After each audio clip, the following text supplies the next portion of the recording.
कलाम को खोलते हैं, बाइबल मुकद्दस को खोलते हैं, कलाम खुदावंदी को खोलते हैं, कलाम मुकद्दस को खोलते हैं, जहां यीशु ने अपने आप वाहिद मुतकल्लम होने के नाते ये सबक दिया कि वहां पे रोज़े माशर के बाद, क़यामत के बाद क्या होगा। मत्ती की इंजील 22वां बाब उसकी 29वीं और 30वीं आयत ध्यान से सुने, किसी जगह लिख लें, याद कर लें, पाकट करें, किसी के साथ शेयर करें और इसका मुआजना करें ये कुरान की आयतों से कि कितना को फड्डेबाज अल्लाह है। यीशु ने जवाब में उनसे कहा, किसने?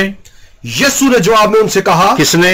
यीशु ने जवाब में उनसे कहा, यीशु ने जो आलम, पूरी आलम का, पूरी दुनिया का, पूरी कायनात का खालिक और मालिक है, यीशु अल मसीह, उसने कहा है वाहिद मुतकल्लम होने के नाते जी कि तुम गुमराह हो, तुम गुमराह हो। अगर हम ऑब्जर्वेशन, इंटरप्रिटेशन, एवेल्युएशन और एप्लीकेशन के लॉ पे चलें तो ये इस्लाम पे आके फिट होता है। तुम गुमराह हो मुसलमानों, तुम गुमराह हो, इसलिए कि ना किताब मुकद्दस को जानते हो, ना खुदा की कुदरत को। ना किताब मुकद्दस को, बाइबल मुकद्दस को जानते हो, ना खुदा की कुदरत को। खुदा की कुदरत का कलाम कुछ और कहता है, तुम्हारा अल्लाह, तुम्हारा मोहम्मद कुछ और कहता है। क्योंकि क़यामत में ब्याह शादी ना होगी। ये फैसले हो गए, क़यामत वाले दिन बाद में ब्याह शादियों वाला चक्कर नहीं होगा, बल्कि लोग आसमान पर फरिश्तों की मानद होंगे, बल्कि लोग आसमान पर फरिश्तों की मानद होंगे। अल्हम्दुलिल्लाह रब्बिल आलमीन वस्सलातु वस्सलाम अला सय्यिदिल मुरसलीन। आपने झूठों का पलंदा सुना, यह झूठों का पलंदा ही होता है, यह जो कुछ बकवास करता है सैमी सैमसन। अल्हम्दुलिल्लाह मैं अपने बयानात में इसके झूठों के पोल खोल रहा हूं, और इस बयान में तो इसने इंतहा दर्जे के झूठ बोले हैं। 52 मिनट्स का, 52 मिनट का बयान मैंने 3 बार रिपीट करके सुना कि कोई काम की चीज मिल जाए, कोई काम की, बस सवाए बकवास के झूठ झूठ झूठ झूठ झूठ। अब देखें कितना आसान है मेरा इसको झूठा कह देना। मैं यानी कि मैं सैमी सैमसन को या ऐसे ही क्रिश्चियन बास्टर्ड्स को मैं झूठा कह रहा हूं, कितना आसानी से मैं कह दिया मैंने कि ये क्रिश्चियन झूठे हैं। मैंने सिर्फ ये कहा है, और ये भी देख लें कि मेरे हर बयान में, तकरीबन हर बयान में मेरा स्काइप एड्रेस और मोबाइल नंबर चल रहा है। अब मैं कह रहा हूं और साथ में दलाइल दे रहा हूं। क्या दे रहा हूं? हवाले, रेफरेंस पे रेफरेंस दे रहा हूं, हवाले पे हवाला दे रहा हूं। अब ये इसने कितना बड़ा झूठ बोला, ये इसके अभी इसी जो आपने क्लिप देखा इसमें कितने झूठ है, मैं अभी नुमाया कर देता हूं कि ये बाइबल को क्या जी ये पाक कलाम है, कलाम इलाही है, ये है वो है।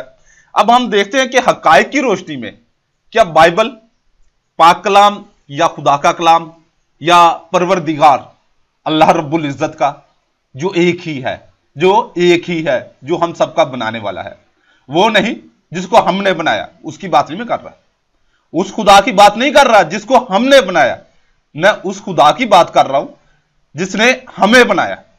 ये उसका कलाम नहीं हो सकता। क्यों नहीं हो सकता?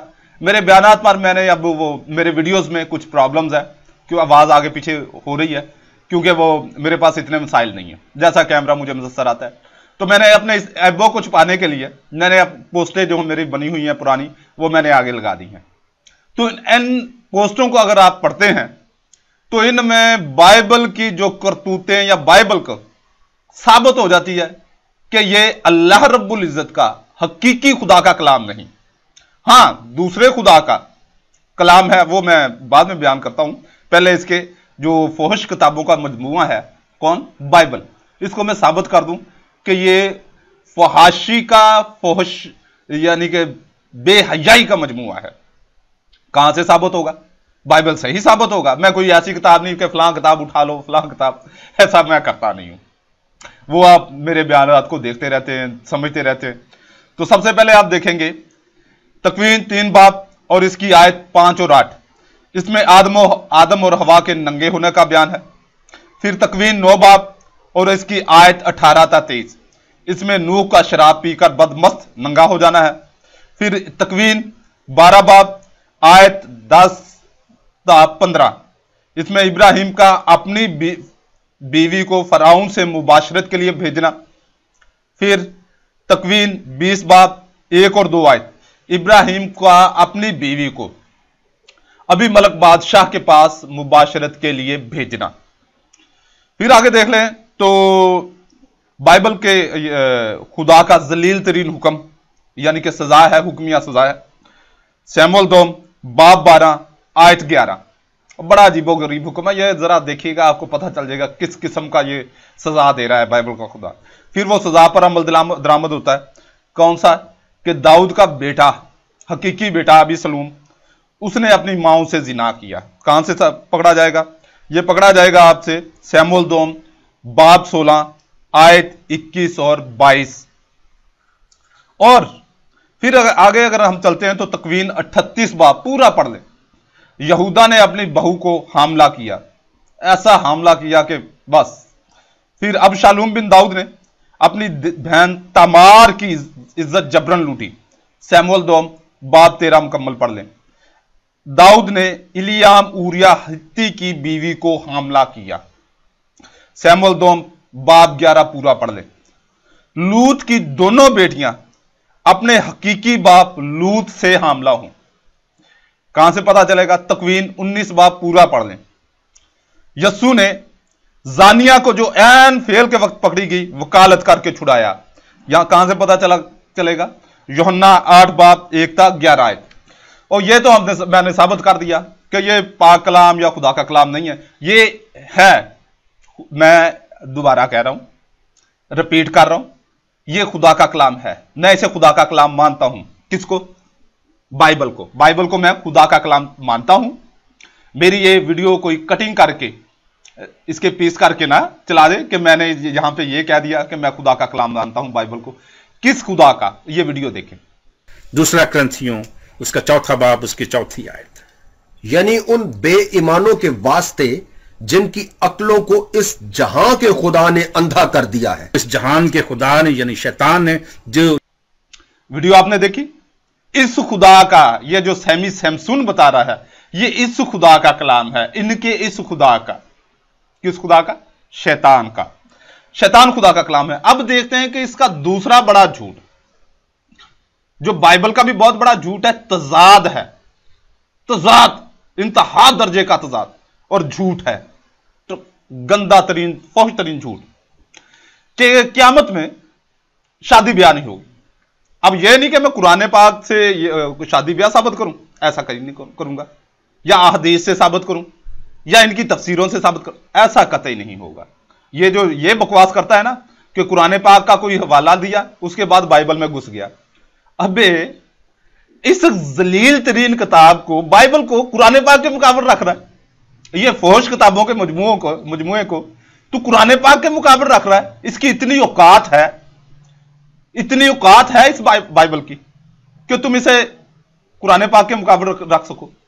अब आते हैं कि क्या वाकई ये जो इसने इस वीडियो में ये जो आयत भी पेश की, हवाला बाइबल का दिया कि यीशु का फरमान बताया कि शादी ब्याह नहीं होगा। क्या कहता है? शादी ब्याह नहीं होगा।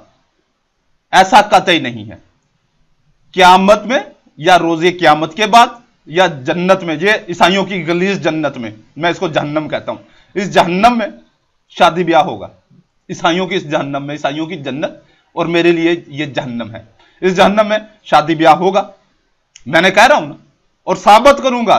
कैसे साबित करूंगा? मुकाशफा इसका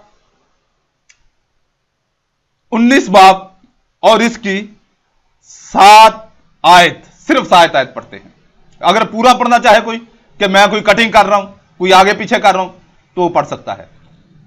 आओ हम खुशी मनाएं और शादमानी करें और उसकी तमजीद करें, इसलिए कि बर्रे का ब्याह आ पहुंचा है। किसका? इसलिए कि बर्रे का ब्याह आ पहुंचा है और उसकी बीवी ने अपने आप को आरास्ता किया है।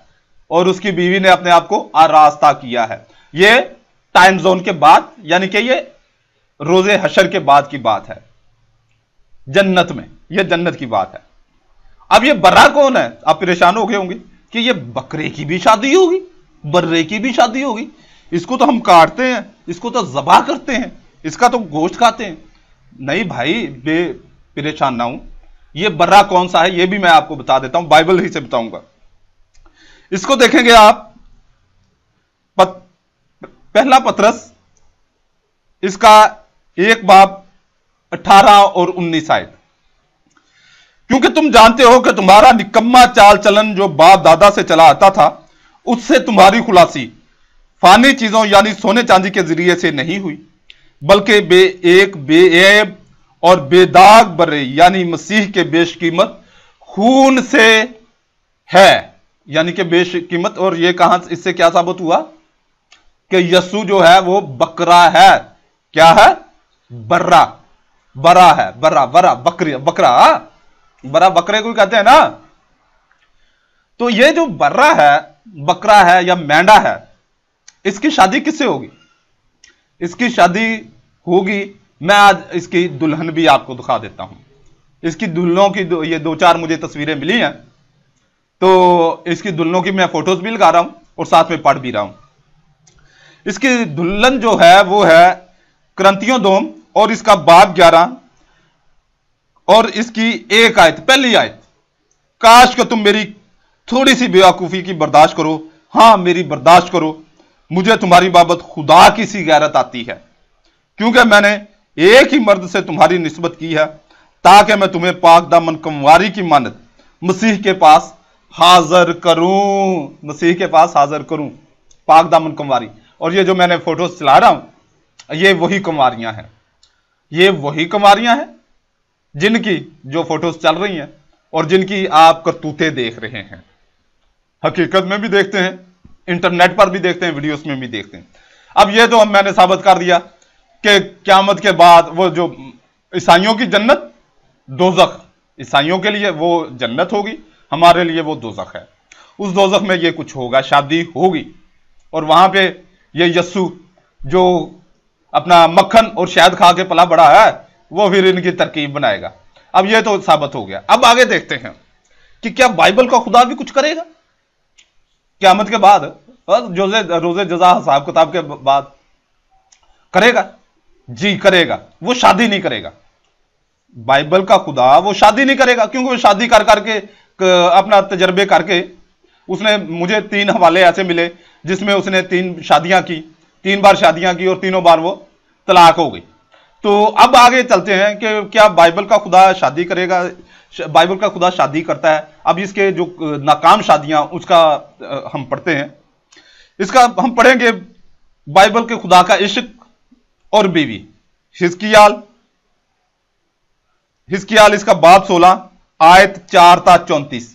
और मैं इस हवाले के बारे में, ये जो मैंने हिजकिय्याल बाब 16 आयत 4 ता 34 बताया, इसके लिए मैं एक रिक्वेस्ट करूंगा कि इस हवाले को, यानी कि इस बाब को सिर्फ वही लोग पढ़ें जिनके पास अपनी बीवियां हों, या वो औरतें पढ़ें जिनके पास उनके शोहर हों, क्योंकि ये इंतहाई गलीज तरीन वो गुफ्तगू है, इसमें गलीज तरीन बातें हैं जिससे शहवत का आना लाजमी है। अब जो अनमैरिड या ऐसा बंदा जिसकी बीवी या ऐसी औरत जिसका शौहर दूर हुआ, उसने पढ़ लिया और उसके बाद वो अगर कहीं भटक गया, कोई उल्टे सीधा काम कर बैठा, तो उसकी जिम्मेदारी मेरी नहीं होगी। फिर बाइबल के खुदा का एक और इश्क और बीवी और तलाक है। इर्मिया बाब 3 आयत 8।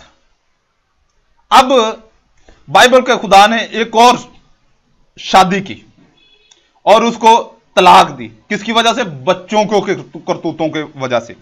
उसको आप पढ़ेंगे इशाया या प्रोटेस्टेंट में जसाया इसका 50 बाब आयत 1 में।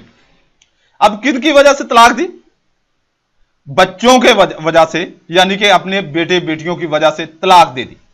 अब उस तलाक देकर उनके साथ वो क्या करेगा? क्या, पहले ये वीडियो देख लें। अब हम चलते हैं मुकाशवा किताब में, 7वां बाब उसके 9 से 17 तक। ध्यान से सुने जरा।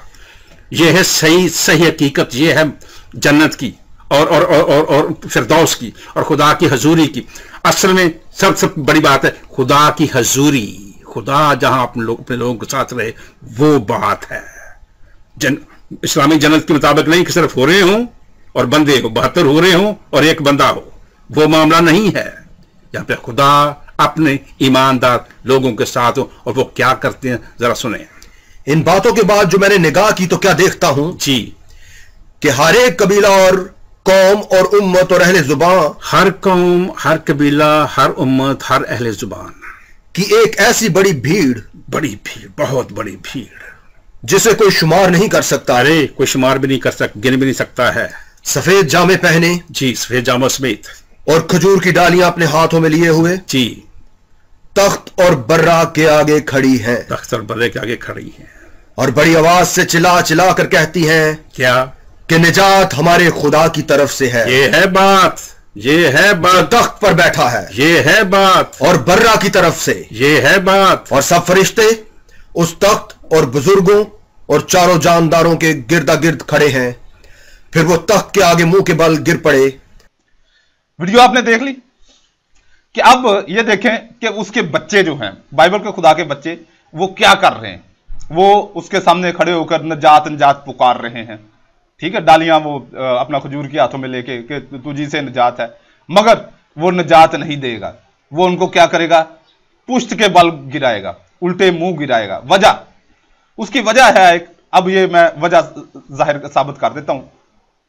अगर आप देखते हैं पैदाइश की किताब इसका 19 बाब और इसकी आयत 7, इससे पता चलेगा कि जो बदी है या बदकारी है वो है लोंडेबाजी। ये लूत वाला वाक्य है, ये पैदाइश 19 बाब और 7 आयत में, कि लूत के पास जो वो फरिश्ते आए थे मेहमान बन के, तो वो जो इलाके के लोग थे वो आगे जमा होके, तो उन्होंने कहा कि हम इनको निकाल, हम इनसे सोहबत करेंगे, हम इनसे लोंडेबाजी करेंगे। तो वो अपना उसने कहा कि ऐसी बदी ना करो, ऐसी बदकारी ना करो। प्रोटेस्टेंट बाइबल में मिलेगी, इधर इन्होंने सोहबत का अपना कैथोलिक बाइबल में इन्होंने ट्रांसलेट डिफरेंट किया है। तो अब ये बदकारी है यहां पर, यानी कि बदकारी का मतलब है बाइबल के मुताबिक, बदी का मतलब है लौंडेबाजी। अब यहां पर बाइबल के खुदा ने जो इनको अपने सामने गिरा लिया, पुष्ट के बल, मुंह के बल गिरा लिया, यानी कि वो उनकी पुष्ट ऊपर हो गई, तशरीफ ऊपर हो गई। तो अब ये बाइबल के खुदा का स्टैंडर्ड देखते हैं कि बाइबल का खुदा का स्टैंडर्ड क्या है।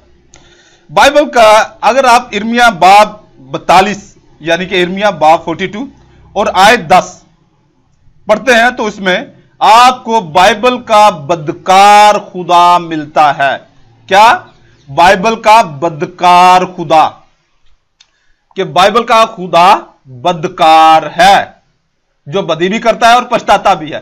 अब यहां तो इसने तलाक की वजह से उन बच्चों की, इनकी ईसाइयों की या चूड़ों की या बनी इसराइल की करतूतों की वजह से उसको अपनी बीवी को तलाक देना पड़ी। उसने कहा अच्छा ठीक है, तुम क़यामत के बाद ना आइयो मेरे पास। अब वो फिर उनके साथ खेमे में घुस गया, खेमे में घुस गया। अब वहां पर वो चीखते चलाते रहे, होशाना, हमें निजात दो, हमें निजात दो। उसने कहा नहीं, निजात नहीं होगी, आज तुम्हें हिसाब देना होगा, तुमने मेरी बीवी से, यानी कि मेरी बीवी को, अपनी मां को तलाक दिलवाई। ये हवाले सारे पढ़े हुए हैं, सारे हवाले पढ़ो आप। जब मैं ऐसे नहीं करता कि एक लफ्ज लिया और उस पर कहानी घड़ दी, ना, मैं अगर कहानी भी घड़ता हूं, अफसाना साजी भी करता हूं, तो बिल्कुल हकायक पर कहानी घड़ता हूं। हवालाजात बिल्कुल सही होते हैं, बात वही जो मैं करना चाहता हूं वही निकलती है, उसमें अपना कुछ नहीं मिलाता। फिर उसने क्या किया, उनको फिर पुष्ट के बल, वो अपना मुंह के बल गिराया, और फिर जो आप उसने किया होगा वो आप खुद ही समझते हैं। क्या? अगर आप कहते हैं कि ऐसा नहीं, ऐसा नामुमकिन है, तो आप ये देख लें कि इस वक्त पोप के पास, यानी कि वेटिकन सिटी में, कितने हम जिन्स परस्त हैं। जो वेटिकन सिटी में, रोम में, ये ईसाइयों का सबसे बड़ा मरकज है, कैथोलिक वालों का, कितने हम जिन्स परस्त हैं। तो ये फिर क्या करेगा बाइबल का खुदा? ये ऐसी बजाएगा, ऐसी बजाएगा, ऐसी बजाएगा, तुम्हारी मुंह के बल गिरा गिरा के बजाएगा।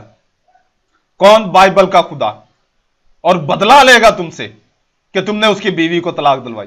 यह है तुम्हारा स्टैंडर्ड। रंडी की औलाद हो तुम, ये मेरे बयानात उठा के देख ले। मैंने ईसाइयों, तुम्हें यहूदियों, बनी इसराइल और ईसाइयों को रंडी की औलाद साबित किया। देखो बात यह है, मैं सैमी सैमसन या जैसे दूसरे बास्टर्ड्स की तरह नहीं हूं। मैं ओपन हूं, खुला हूं। आज भी मैं यूहन्नाबाद में बैठकर यह बयान कर रहा हूं। यूहन्नाबाद, लाहौर, ईसाइयों का सबसे बड़ा मोहल्ला है पाकिस्तान का, और इसमें 1 लाख से ज्यादा क्रिश्चियन आबाद हैं। और यहां पर बैठकर मैं बयान कर रहा हूं, जाहिर मैं एक कमरे में तो नहीं घुसा रहता, और यहां के लोगों ने, कई लोगों ने मुझे पहचाना है, मिले हैं, उन्होंने मुझसे इस बारे में बातचीत की है, क्योंकि मेरे फेसबुक पर, यूट्यूब पर, डेली मोशन पर बयान आते हैं, और मेरा मोबाइल नंबर और स्काइप एड्रेस भी है। हाँ, कोई मुझे गाली गलौज के लिए अगर फोन करना चाहे तो फिर मैं यस्सु की जुबान उसको जब सुनाऊंगा, अभी थोड़े दिन हुए ये वही वाकया याद आ गया इसी से। ये बाइबल को खुदा की बदकारी भी ऐसी कि वो उनको मुंह के बल गिराकर जो कार्रवाई डालेगा। तो वो एक ईसाई ने अमेरिका से मुझे फोन किया, पाकिस्तान से, कराची से गया हुआ है, तो वो मुझे जानता है, मैं नहीं उसे जानता। उसने मुझे फोन किया, मेरा अपना बयान देखकर मुझे फोन जड़ दिया, और पहले स्काइप पर उसने बात की, फिर मैंने कहा यार मेरी वो सिग्नल प्रॉब्लम थे, मेरे वो अपना स्पीड कम आ रही थी। कह रहा जी मैं आपको कॉल करता हूं। मैं कहा कॉल करो। तो वो कॉल करके उसने 1-2 बातें पूछी, मैंने बड़ी मोहब्बत से, बड़ी इज्जत से जवाब दिया। फिर उसने जब उसको मैंने बेहतरीन तरीके से जवाब दिया, तो अब जाहिर है इनके पास कुछ होता तो नहीं है, हकायक तो होते नहीं, आ जाके गाली गलौज ही होती है। इसने फिर वो गाली गलौज शुरू कर दी। मुझे कहने लगा जी मैंने बुलेट पर आपका नाम लिख दिया है। और मैंने कहा यार बात ये है, मैंने उसे आगे से गाली नहीं दी, मैंने कहा तूने बुलेट पे नाम नहीं लिखा, तूने कहीं और नाम लिखा है, और मैं इस टाइप का नहीं हूं। तूने नाम कहीं और लिखा है, तूने उसका नाम बुलेट रख दिया होगा, ठीक है। उसका नाम सिर्फ लाम और टे को खत्म करके नून और डाल दो, तुमने यहां पर अपना नाम लिखा होगा, और मैं इस टाइप का हूं नहीं। हां, सामने आ जाए तो फिर तेरे साथ निपट लूंगा, मगर मैं इस टाइप का नहीं जहां पे तूने नाम लिखा है। और ये मुझे ऐसी धमकियां वगैरह देते रहते हैं। अब मुझे कोई टेंशन नहीं है, अल्लाह रब्बुल इज्जत का करम है। 70 से ज्यादा ईसाइयों को ये 6-7 माह में, 8 माह में मैंने कलमा पढ़ा दिया, मुसलमान कर दिया, और इसमें 3-4 ऐसे शहजादे मिल गए हैं जो मेरी सीट पर बैठ जाएंगे, जो ये देख ले कि यह सिलसिला अब चल पड़ा है। यह सिलसिला तुम लोगों ने शुरू किया उर्दू में, इंग्लिश में, अरबी में, अब यह चलता रहेगा। तुम्हारे खुदा की हम टका के लेंगे, और ऐसी लेंगे कि तुम्हें हम बिल्कुल हवालों से साबित करेंगे। तुम गालियां दोगे, हम हर चीज हवाले से साबित करेंगे। मैं अगर भड़वा कहता हूं बाइबल के खुदा को, तो हवालों से पूरा बयान साबित किया है। अल्लाह रब्बुल इज्जत आपको इस बदकार और भड़वे खुदा से बचाकर दीन इस्लाम कबूल करने की तौफीक अता फरमाए। आमीन।